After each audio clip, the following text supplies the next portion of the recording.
കഴിഞ്ഞ ക്ലാസ്സിൽ പിന്നെ അറ്റൻഡ് ചെയ്തവരുണ്ടോ ഇതില്? ഉണ്ട് സാർ. ഉണ്ട്.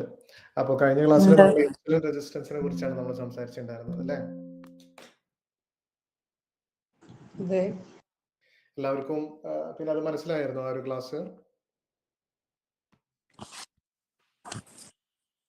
മനസ്സിലായി സാർ. ഓക്കെ. അപ്പൊ ഇന്ന് നമ്മൾ സംസാരിക്കാൻ പോകുന്നത് കൊഴുപ്പുകളെ കുറിച്ചാണ് കേട്ടോ. അപ്പൊ നമുക്ക് മേജർ ആയിട്ടുള്ള നമ്മുടെ ശരീരത്തിന് വേണ്ട പോഷകങ്ങളിൽ ഏതൊക്കെയാണ് പറയാറുള്ളത്? 3 മേജർ ആയിട്ടുള്ള പോഷകങ്ങൾ ഏതൊക്കെയാണ്?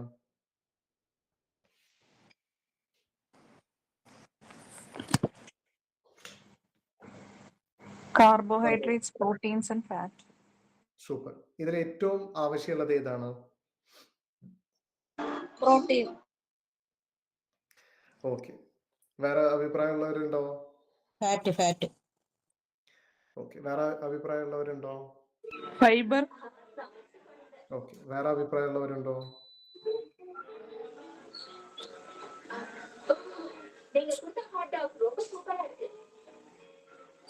പറഞ്ഞതിൽ രണ്ടും കറക്റ്റ് തന്നെയാണ്. ഏറ്റവും ആവശ്യമുള്ളത് നമുക്ക് ഫാറ്റാണ്, കൊഴുപ്പാണ്. പിന്നെ നമുക്ക് ഫൈബറും പ്രോട്ടീനാണ് നെക്സ്റ്റ് ഏറ്റവും അധികമായിട്ട് നമുക്ക് വേണ്ടത്. നമുക്ക് ഫൈബർ വേണ്ടത് എന്തുകൊണ്ടാണെന്ന് ചോദിച്ചു കഴിഞ്ഞാൽ നമ്മുടെ ശരീരത്തിൽ ഒട്ടനേകം ബാക്ടീരിയകളുണ്ട്. ആ ബാക്ടീരിയകൾക്ക് ഇത് ഭക്ഷണമായി മാറും. എന്നിട്ട് ഈ ബാക്ടീരിയകൾ നമ്മുടെ ശരീരത്തിൽ പലതരത്തിലുള്ള പ്രോസസ്സുകൾ ചെയ്യും. പല ബെനിഫിറ്റ്സും നമുക്ക് തരുന്ന ഒരു കാര്യമാണ്. അപ്പൊ അത് ഒരു കാരണം കൊണ്ട് പ്രോട്ടീൻസ് എല്ലാവർക്കും അറിയാം, നമ്മുടെ ബോഡിയുടെ ബിൽഡിങ്ങിന് ആവശ്യമുള്ള കാര്യമാണ്. പല ഹോർമോൺസിനും ഒക്കെ ആവശ്യമുള്ളതാണ്. കൊഴുപ്പ് എന്തിനാണ് ആവശ്യം? പറഞ്ഞു തരാൻ പറ്റുമോ?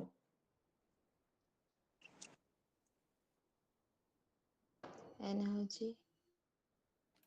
എന്താണ് പറഞ്ഞത്? ഒരു മാഡം ഒരു ആൻസർ പറഞ്ഞല്ലോ. പറഞ്ഞു. കൊഴുപ്പ് എന്തിനാണ് ആവശ്യം? പറഞ്ഞോളൂ. നമുക്ക് സംസാരിച്ചാലാണ് നമുക്ക് പിന്നെ എനർജി. വേറൊരു കാരണം എന്തുകൊണ്ടാണ്?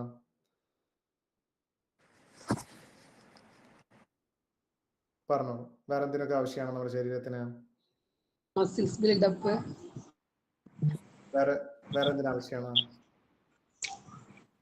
Neurological functions. കറക്റ്റ്. നമ്മുടെ ബ്രെയിനിന്റെ, നമ്മുടെ നെർവ്സ്, നമ്മുടെ ഞരമ്പിന്റെ, അതേപോലെ നമുക്ക് കുറച്ച് വിറ്റമിൻസ് ഉണ്ട്. ADEK എന്ന് പറയുന്ന വിറ്റമിൻസ് ഒക്കെ കൊഴുപ്പിൽ അലിഞ്ഞിട്ടാണ് നമ്മുടെ ശരീരത്തിന് എത്തുന്നത്. അപ്പൊ ഈ പറഞ്ഞ വിറ്റമിൻസ് ഇല്ലെങ്കിൽ എന്തൊക്കെ സംഭവിക്കും എന്നുള്ളത് നമുക്ക് എല്ലാവർക്കും അറിയുന്നതാണ്. വിറ്റമിൻ A ഇല്ലെങ്കിൽ എന്താണ് സംഭവിക്കുന്നത്? ഐസൈറ്റിന് ഇഷ്യൂസ് ഉണ്ടാവും. വിറ്റമിൻ D ഇല്ലെങ്കിൽ എന്താണ് സംഭവിക്കുന്നത്? സന്ധികൾക്ക് വേദന ഉണ്ടാവും, ഇമ്മ്യൂണിറ്റിക്ക് ഇഷ്യൂസ് ഉണ്ടാവും, കാൽഷ്യം കറക്റ്റ് ആയിട്ടുള്ള അബ്സോർപ്ഷൻ നടക്കില്ല. അതേപോലെ വിറ്റമിൻ K ഇല്ലെങ്കിൽ എന്ത് സംഭവിക്കും?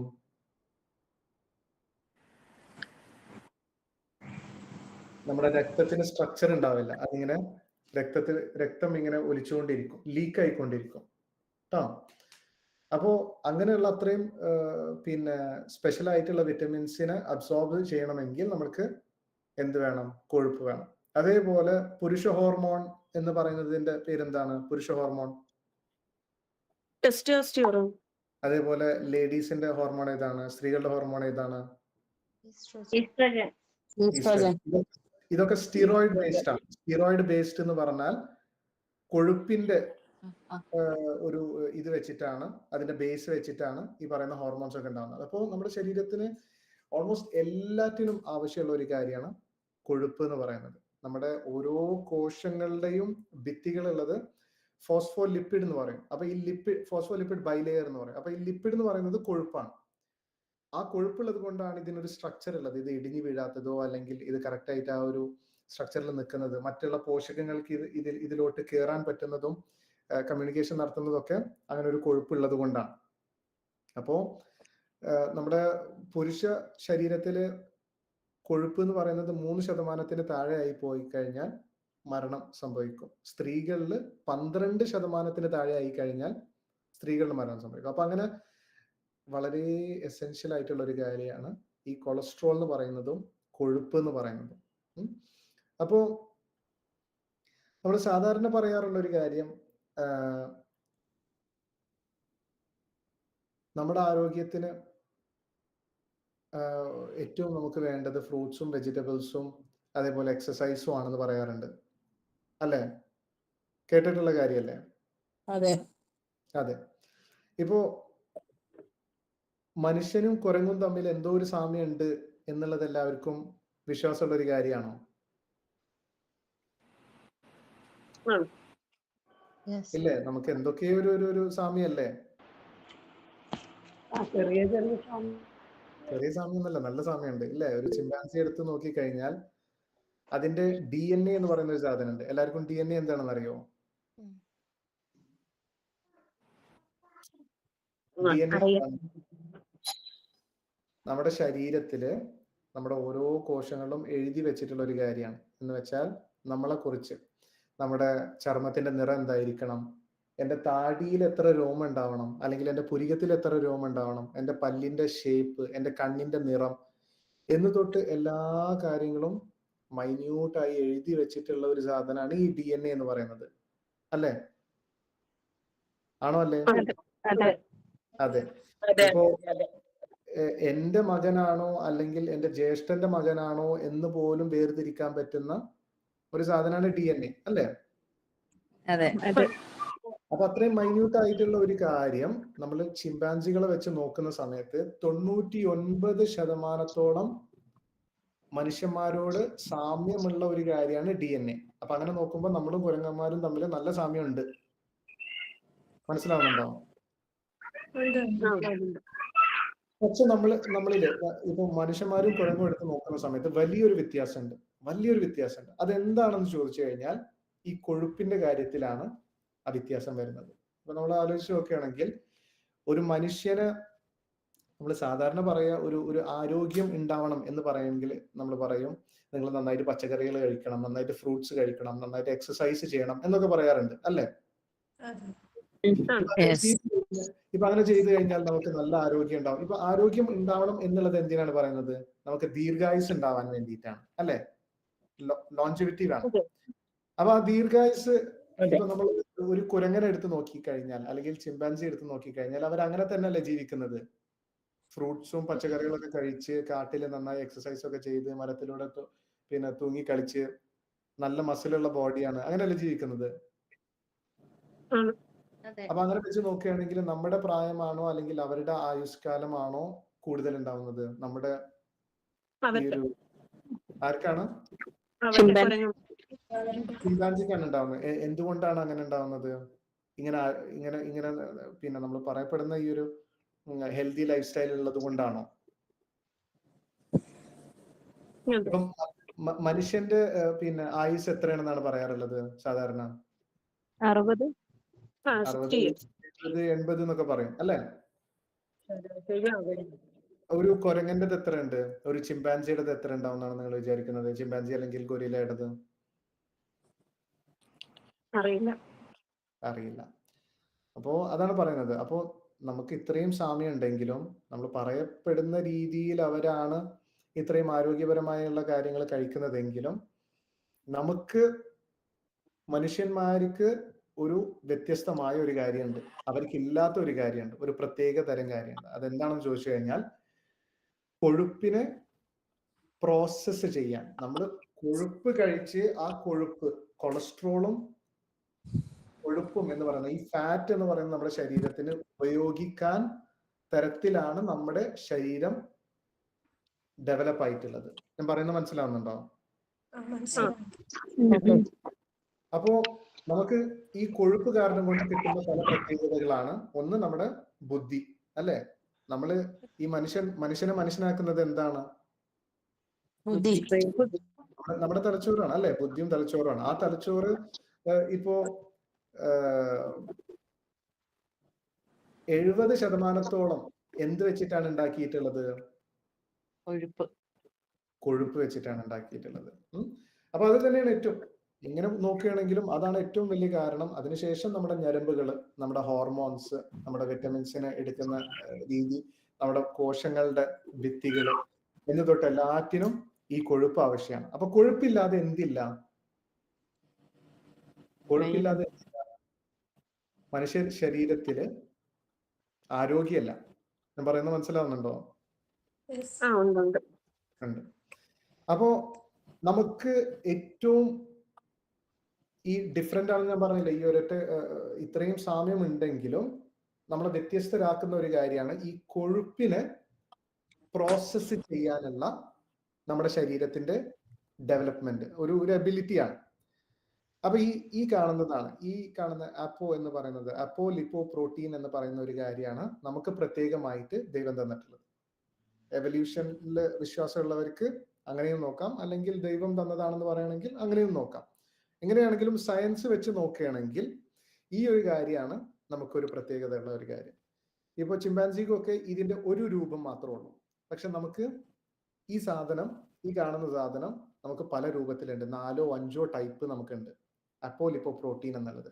ഈ അപ്പോലിപ്പോ പ്രോട്ടീൻ എന്ന് പറയുന്നത് എന്താണ്?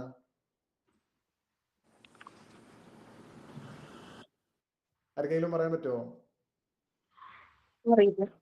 അറിയില്ല. നമ്മുടെ ശരീരത്തില് നമ്മുടെ വെള്ളം, നമ്മളൊരു ഗ്ലാസ് വെള്ളം എടുത്ത് അതിനുള്ളിൽ കൊഴുപ്പ് ഇപ്പൊ ഒരു ടീസ്പൂണ് നെയ്യ് ഒഴിക്കുകയാണ്. നെയ്യ് ഒഴിച്ചിട്ട് നമ്മൾ അത് മിക്സ് ചെയ്ത് കഴിഞ്ഞാൽ ഇത് രണ്ടും ചേരുവോ?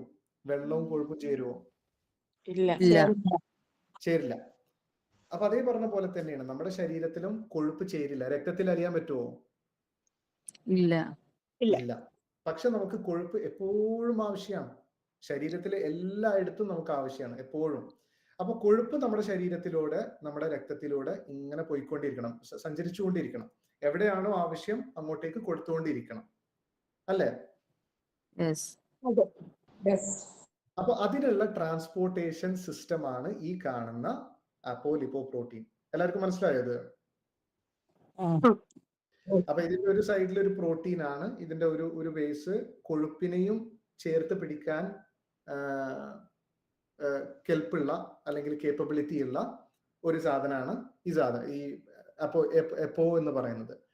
അപ്പൊ നമുക്കത് നമ്മുടെ രക്തത്തിന് ഒരു അരുവിയായോ അല്ലെങ്കിൽ ഒരു കടലായോ നമുക്ക് കാണാം. അതില് ഓടിക്കൊണ്ടിരിക്കുന്ന ഒരു കപ്പലാണ് എന്ത്? അപ്പോലിപ്പോ പ്രോട്ടീൻ. ഓക്കെ. അപ്പൊ ഈ കപ്പലിന്റെ ഉള്ളിലുള്ള കാർഗോ, അല്ലെങ്കിൽ ഇത് എന്താണ് കൊണ്ട് നടക്കുന്നത്? ഈ കപ്പൽ എന്താണ് കൊണ്ട് നടക്കുന്നത്?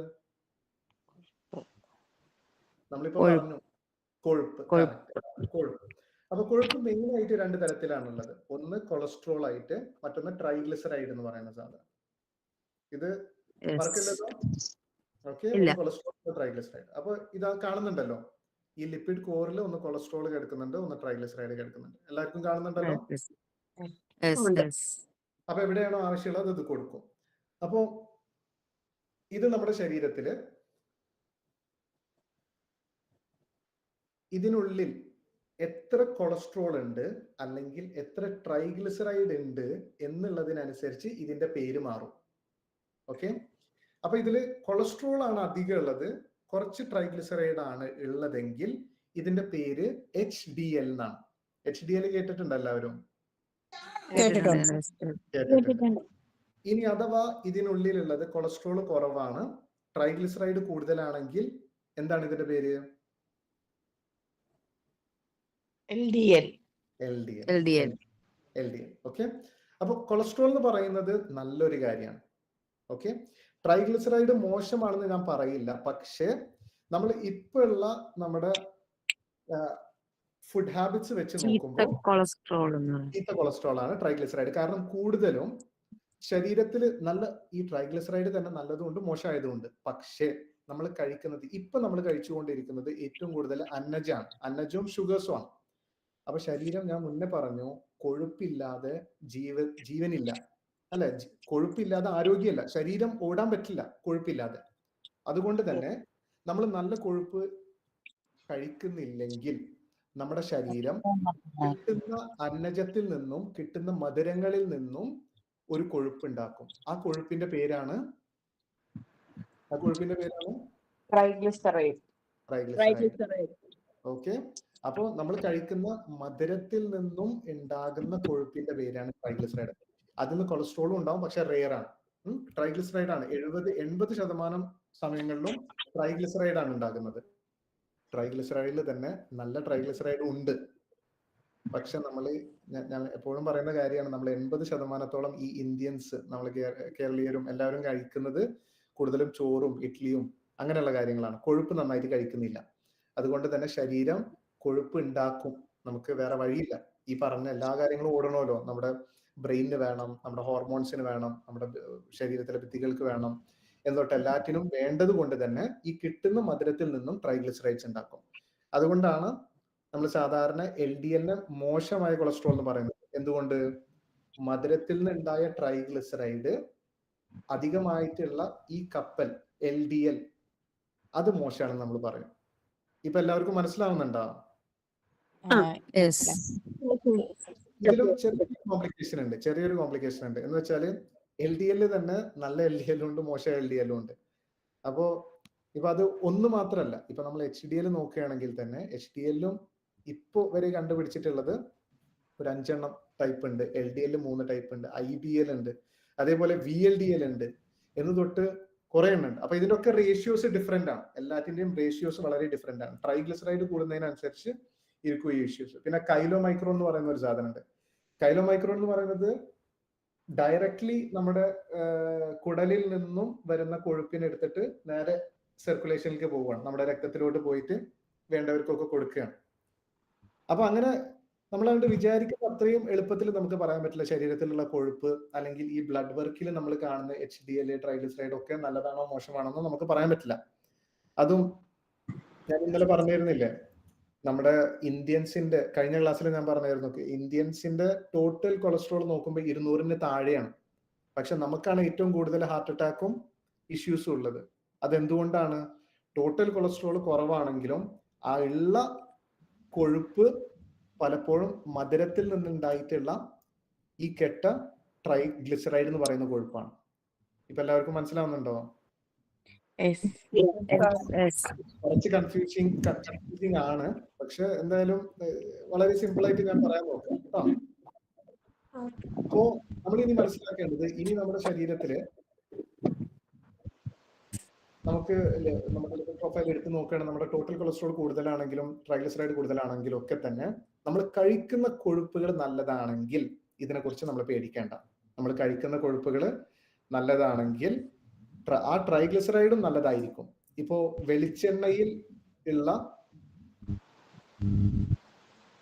വെളിച്ചെണ്ണയിലുള്ള അതേപോലെ നെയ്യിലുള്ള കൊഴുപ്പും കുറെയൊക്കെ തന്നെ MCTs ആണ്, മീഡിയം ചെയിൻ ട്രൈഗ്ലിസറൈഡ്സ് ആണ്. അതൊക്കെ നല്ലതാണ്. അപ്പോ കൊഴുപ്പ് എന്ന് പറയുന്നതിന് നമ്മൾ എന്ത് ചെയ്യാൻ പാടില്ല? പേടിക്കാൻ പാടില്ല, ഭയപ്പെടാൻ പാടില്ല. ഇപ്പൊ എല്ലാവർക്കും മനസ്സിലാവുന്നുണ്ടല്ലോ? കൊഴുപ്പ് എന്ന് പറയുന്നത് വളരെ കോംപ്ലിക്കേറ്റഡ് ആയിട്ടുള്ള ഒരു കാര്യമാണ്. ഇതൊക്കെ കണ്ടുപിടിക്കുന്നതിന് മുന്നേ, ഇതൊക്കെ ഇത്രയും ഡീറ്റെയിൽഡ് ആയിട്ട് കണ്ടുപിടിക്കുന്നതിന് മുന്നേ ഒരു അമേരിക്കൻ പ്രസിഡന്റിന് ഒരു ഹാർട്ട് അറ്റാക്ക് വന്നു. അപ്പൊ അവര് നോക്കുന്ന സമയത്ത് ഒരു കൊഴുപ്പ് കട്ട കിടക്കുന്ന പോലെ കണ്ടു. അതുകൊണ്ട് അവര് എന്ത് തീരുമാനിച്ചു? കൊഴുപ്പാണ് ഇതിന് കാരണമായത് എന്ന് പറഞ്ഞിട്ട് എല്ലാ കൊഴുപ്പുകളും മോശമാണെന്ന് പറഞ്ഞു. പക്ഷെ അത് സത്യമല്ല, അല്ലേ? എന്തുകൊണ്ടാണ്? കൊഴുപ്പ് എന്ന് പറയുന്നത് തന്നെ എത്രയോ തരത്തിലുണ്ട്. നമ്മള് ഒലിവ് ഓയിൽ കാണുന്നുണ്ട്, നമ്മൾ നെയ്യ് കാണുന്നുണ്ട്, നമ്മൾ മുട്ടയുടെ മഞ്ഞക്കരു കാണുന്നുണ്ട്, നമ്മൾ കോഴിയുടെ ദേഹത്തുണ്ടാകുന്ന കൊഴുപ്പ് കാണുന്നുണ്ട്, നമ്മൾ മട്ടനിൽ കാണുന്ന കൊഴുപ്പ് കാണുന്നുണ്ട്, തേങ്ങയിൽ നിന്നും കിട്ടുന്ന വെളിച്ചെണ്ണ അതൊരു കൊഴുപ്പാണ്. ഇതൊക്കെ കാണാൻ ഒന്നാണെങ്കിലും അല്ലെങ്കിൽ നമ്മൾ അതിന് മൊത്തത്തിൽ നമ്മൾ കൊഴുപ്പ് എന്ന് പറഞ്ഞു കഴിഞ്ഞാലും ഇതിനുള്ളിലുള്ള കെമിക്കൽ സ്ട്രക്ചേഴ്സ് വളരെ ഡിഫറെന്റ് ആണ്. അത് ഓരോ കെമിക്കൽ സ്ട്രക്ചേഴ്സും പലതരത്തിലാണ് നമ്മുടെ ശരീരത്തിനെ എഫക്ട് ചെയ്യുന്നത്. പലതും നമുക്ക് നന്മയാണ് ചെയ്യുന്നത്. ഞാൻ പറയുന്നത് മനസ്സിലാവുന്നുണ്ടോ? ഏറ്റവും വലിയ എക്സാമ്പിൾ ആണ് നിങ്ങൾക്ക് എല്ലാവർക്കും ഫേമസ് ആയിട്ടുള്ള ഒരു കൊഴുപ്പുണ്ട്, ഹാർട്ട് ബ്ലോക്കുകളെ നീക്കുന്ന, ഫാറ്റി ലിവറിനെ ഇല്ലാതാക്കുന്ന, അല്ലെങ്കിൽ നിങ്ങളുടെ ശരീരത്തിലുള്ള നീർക്കെട്ടിനെ ഇല്ലാതാക്കുന്ന ഒരു നല്ല കൊഴുപ്പുണ്ട്. ആ കൊഴുപ്പിന്റെ പേരെന്താണ്? കറക്റ്റ്, ഒമേഗ 3 ആണ്. അത് കൊഴുപ്പാണ്. എന്തിൽ നിന്ന് എടുക്കുന്നത്? അപ്പൊ ഇത് നമ്മുടെ ശരീരത്തിൽ നന്മ ചെയ്യുന്നുണ്ട്. അത് മരുന്ന് പോലെ നമുക്ക് ടാബ്ലറ്റ് ആയിട്ട് കിട്ടുന്നുണ്ട്. ഇതൊക്കെ എല്ലാവർക്കും അറിയാലോ? ഞാൻ കഴിക്കുന്നുണ്ട്. അപ്പോ അങ്ങനെയുള്ള കാര്യങ്ങൾ വെക്കുമ്പോൾ അപ്പൊ നമ്മൾ കൊഴുപ്പിന് എന്ത് ചെയ്യാൻ പാടില്ല? ഞാൻ വീണ്ടും വീണ്ടും പറയാൻ വരുന്നത് കൊഴുപ്പിനെ പേടിക്കരുത് എന്നുള്ളതാണ്. കൊഴുപ്പ് നല്ലതുകൊണ്ട് മോശമായതുകൊണ്ട് അത് നമ്മൾ എങ്ങനെ വേർതിരിക്കണം എന്നുള്ളതിലാണ് നമ്മൾ മനസ്സിലാക്കുന്നത്. അപ്പോൾ നമ്മൾ നാച്ചുറൽ ആയിട്ട് കിട്ടുന്ന എല്ലാം നമുക്ക് നല്ലത് തന്നെയാണ്. ഇത്രയാണ് നമ്മൾ മനസ്സിലാക്കേണ്ടത്. അപ്പൊ ഇതൊന്നും നമ്മൾ പഠിക്കേണ്ട ആവശ്യമില്ല. ഇതൊക്കെ നിങ്ങൾക്ക് കാണിച്ചു തരുന്നത് എന്തിനു വേണ്ടിയിട്ടാണ്?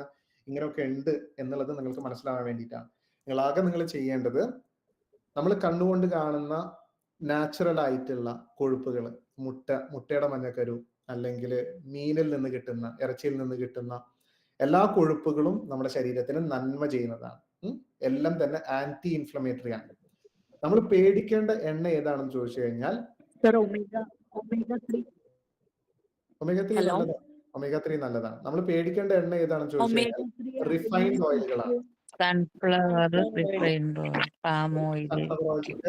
റിഫൈൻഡ് ഓയിലുകളാണ്. അതിൽ കൂടുതലുള്ളത്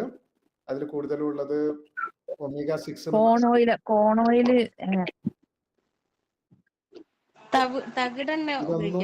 നോക്കിയ വിത്തിൽ നിന്ന് കിട്ടുന്ന ഓയിലുകളൊന്നും തന്നെ ഉപയോഗിക്കാതിരിക്കുക. സൺഫ്ലവർ അല്ലെങ്കിൽ റൈസ് ബ്രാൻ അല്ലെങ്കിൽ ചോളത്തിന്റെ ഒക്കെ കിട്ടിയിട്ടുണ്ടെങ്കിൽ അതൊന്നും ഉപയോഗിക്കാതിരിക്കുക. അതിൽ സാധാരണ ഈ ഒമേഗ 3 എന്ന് നിങ്ങൾ പറഞ്ഞില്ലേ, ഒമേഗ 3 പോലെ തന്നെ ഒമേഗ 6 എന്ന് പറയുന്ന ഒരു സാധനമുണ്ട്. ഈ ഒമേഗ 6 ആണ് നമ്മുടെ ശരീരത്തിൽ നീർക്കെട്ടുകൾ ഉണ്ടാക്കുന്നത്. ഞാൻ പറയുന്നത് മനസ്സിലാവുന്നുണ്ടോ? എല്ലാ സീഡിൽ നിന്നും കിട്ടുന്ന പിന്നെ ഓയിൽസ് സാധാരണ തന്നെ ഒമേഗ 6 ഹൈ ആണ്.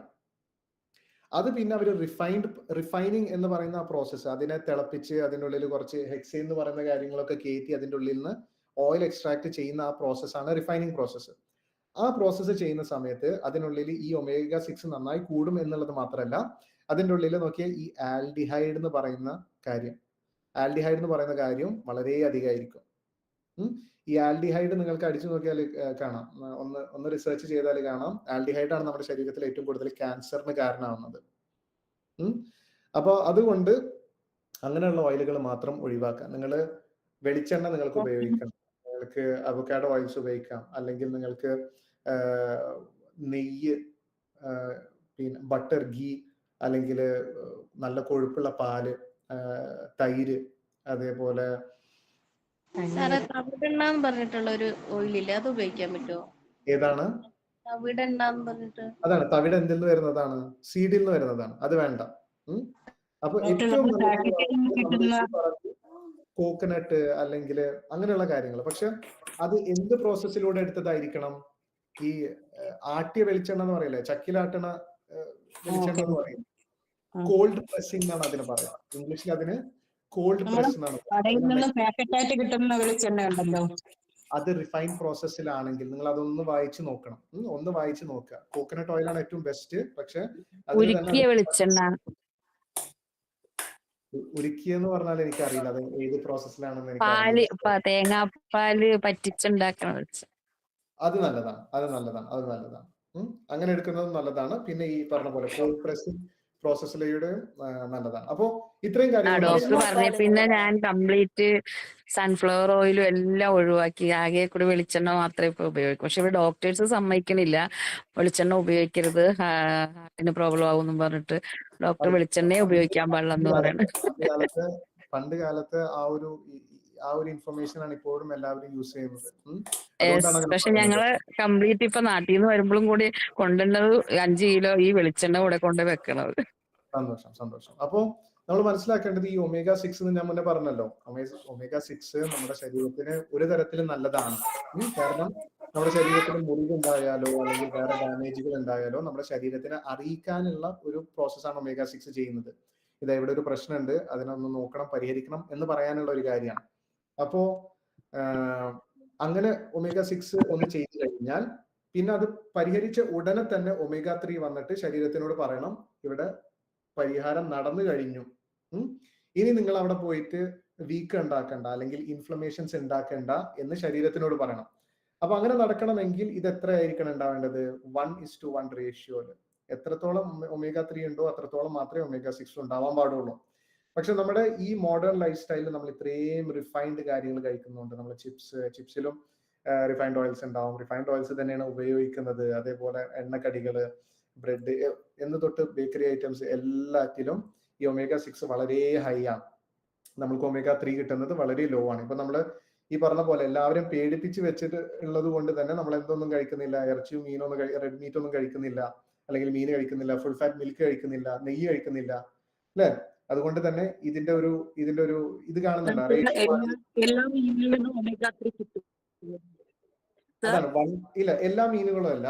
ഈ മീനിന് കിട്ടുന്നത് തന്നെ അവിടെ സീ കെൽപ്പ് എന്ന് പറയുന്ന, അല്ലെങ്കിൽ സീ വീഡ് എന്ന് പറയുന്ന ഒരു സാധനം ഉണ്ട്. ഒരു കടലിൽ ഉണ്ടാകുന്ന ഒരു തരത്തിലുള്ള പുല്ലാണ് ഇതെന്ന് പറയാം, അല്ലെങ്കിൽ ചെടി എന്ന് പറയാം. അത് കഴിച്ചിട്ടാണ് ഈ മീൻ. അപ്പൊ കൂടുതലും ഈ മത്തി, കിളിമീന്, ചാള അങ്ങനെയുള്ള മീനുകൾക്കാണ് കൂടുതലും ഉള്ളത്. എന്നിട്ട് ഈ മീനുകളെ കഴിക്കുന്ന മറ്റു മീനുകൾക്കും ഈ ഒരു omega-3 ഹൈ ആണ്. അപ്പൊ അങ്ങനെയുള്ള കാര്യങ്ങളാണ്. അപ്പൊ ഇതൊന്ന് ചെറുതായിട്ട് എല്ലാം ഡീറ്റെയിൽഡ് ആയിട്ട് അറിയാം. നിങ്ങളൊന്ന് ചെറുതായിട്ട് കഴിക്കാൻ പാടുണ്ടാവില്ല അല്ലെ? നമുക്ക് ചെമ്മീന് അങ്ങനത്തെ ഒന്നും കഴിക്കാൻ പാടില്ല അല്ലെ?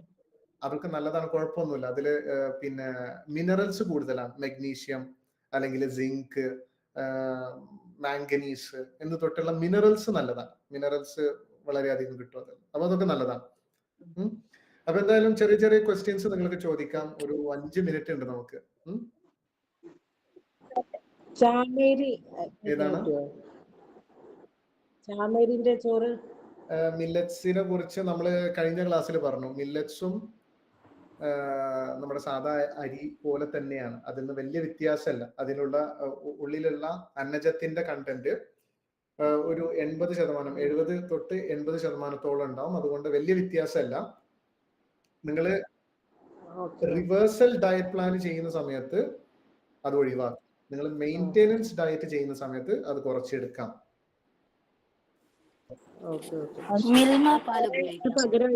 ഞാനതുപോലെ ഷുഗർ ഫാസ്റ്റിംഗില് എനിക്ക് 220 ഉണ്ടായിരുന്നു നോമ്പിന് മുമ്പ്. ഡോക്ടറെ ഞാൻ പേഴ്സണലി മെസ്സേജ് അയച്ചിട്ടുണ്ട്. അപ്പൊ എനിക്ക് അന്ന് ഇതുപോലെ ഒരു കോള് തന്നപ്പോ എനിക്കിപ്പോ ഞാൻ നോമ്പിന് ശരിക്കും അത് ഡയറ്റ് എടുത്ത് 129 ആക്കി എടുത്തു. ഫാസ്റ്റിംഗില് 220 ആയിരുന്നു.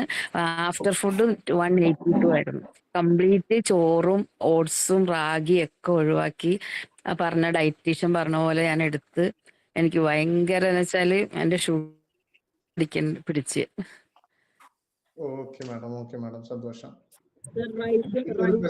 ഫ്ലാക്സ് സീഡിൽ omega-3 ഉണ്ട്. പക്ഷെ omega-3ന്റെ വേറെ ഒരു ടൈപ്പാണ് ഉള്ളത്. അപ്പൊ ആ ടൈപ്പ് നമ്മുടെ ശരീരത്തിന് അത്രയും എളുപ്പത്തിൽ എടുക്കാൻ പറ്റില്ല. അതുകൊണ്ട് ഏറ്റവും നല്ലത് നിങ്ങൾ മീനെണ്ണയിൽ നിന്നും കിട്ടുന്നതാണ് ഏറ്റവും നല്ല omega-3.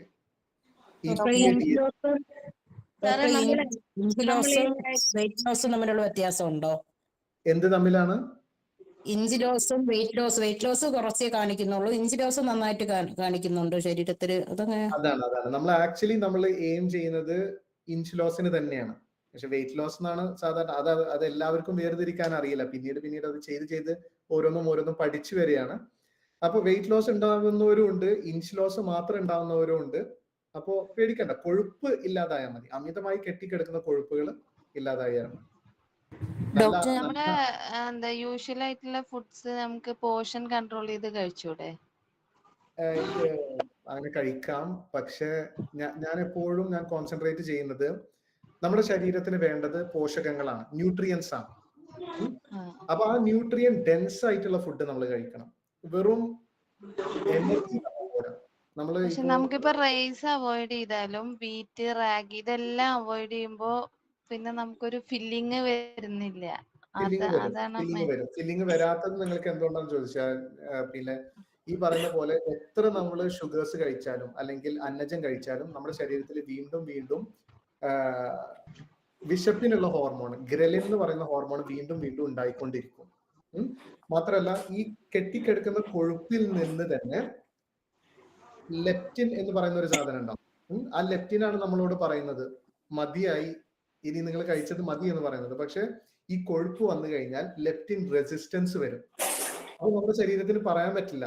മതിയായി എന്ന് പറയുന്നത് മനസ്സിലാവില്ല, അത് ട്രാൻസ്ലേറ്റ് ആവില്ല, കമ്മ്യൂണിക്കേഷൻ നടക്കില്ല. പറയുന്നത് മനസ്സിലാവുന്നുണ്ടോ? സാറേ ഫില്ലിങ്സ് ഒക്കെ റെഡി ആവുന്നുണ്ട്, പക്ഷെ നല്ല ക്ഷീണമുണ്ട്, മുഖത്തൊക്കെ നല്ലൊരു ക്ഷീണമുണ്ട്.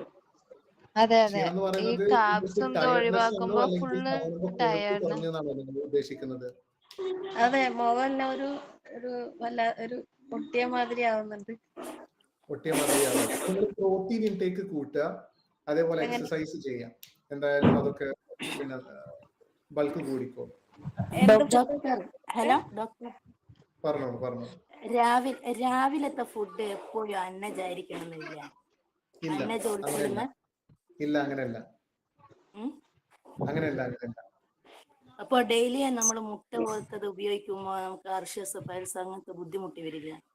ഇല്ല, അതുകൊണ്ടല്ല പൈൽസ് വരുന്നത്. പൈൽസ് വരുന്നതും നമുക്ക് കോൺസ്റ്റിപ്പേഷൻ വരുന്നതും നമ്മുടെ വയറ്റിനുള്ളിൽ ബാക്ടീരിയൽ ഇൻഫെക്ഷൻ ഉള്ളപ്പോഴും അല്ലെങ്കിൽ നല്ല ബാക്ടീരിയയുടെ കുറവുള്ളപ്പോഴാണ്.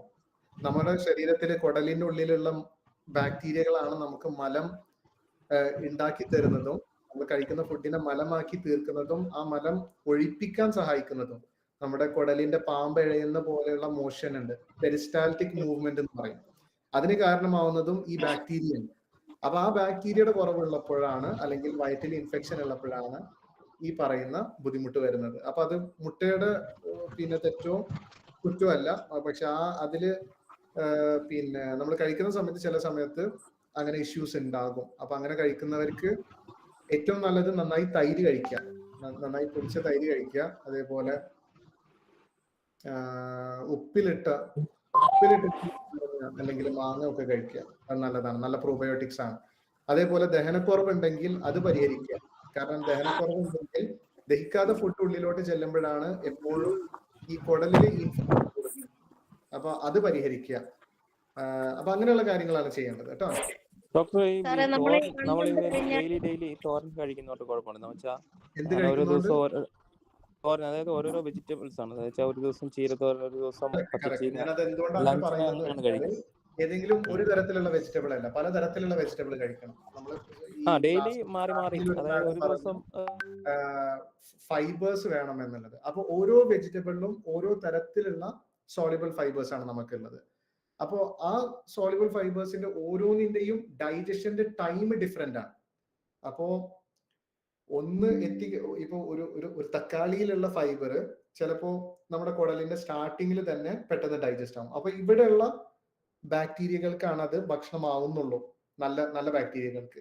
ഇനി ചിലപ്പോ വഴുതനങ്ങ, അതിന്റെ ഒരു പിന്നെ ഫൈബർ ചിലപ്പോ നമ്മുടെ ഒരു 4 മണിക്കൂർ 6 മണിക്കൂർ ശേഷം കുടലിലോട്ട് കുറച്ച് ദൂരെ ചെന്നിട്ടായിരിക്കും ഡൈജസ്റ്റ് ആവുന്നത്. അപ്പൊ അവിടെ നമുക്ക് ബാക്ടീരിയ വേണം. അപ്പൊ കുടല് മുഴുവൻ നമുക്ക് നല്ല ബാക്ടീരിയകൾ നിറയുകയാണെങ്കിൽ നമ്മൾ അത്രയും നമുക്ക് ബെനിഫിറ്റ് ഉണ്ടാവും. നമ്മുടെ ശരീരത്തിന് നല്ല നല്ല പിന്നെ ഹോർമോൺസ് അവർ ക്രിയേറ്റ് ചെയ്യുന്നുണ്ട്.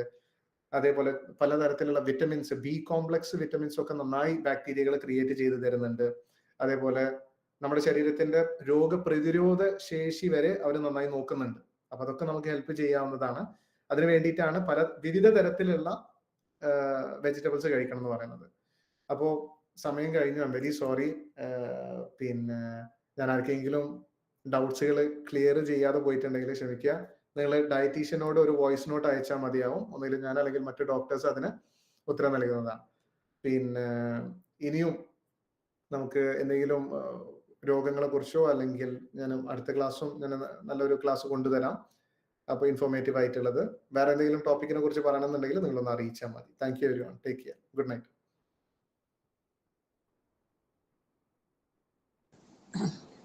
Thank you sir.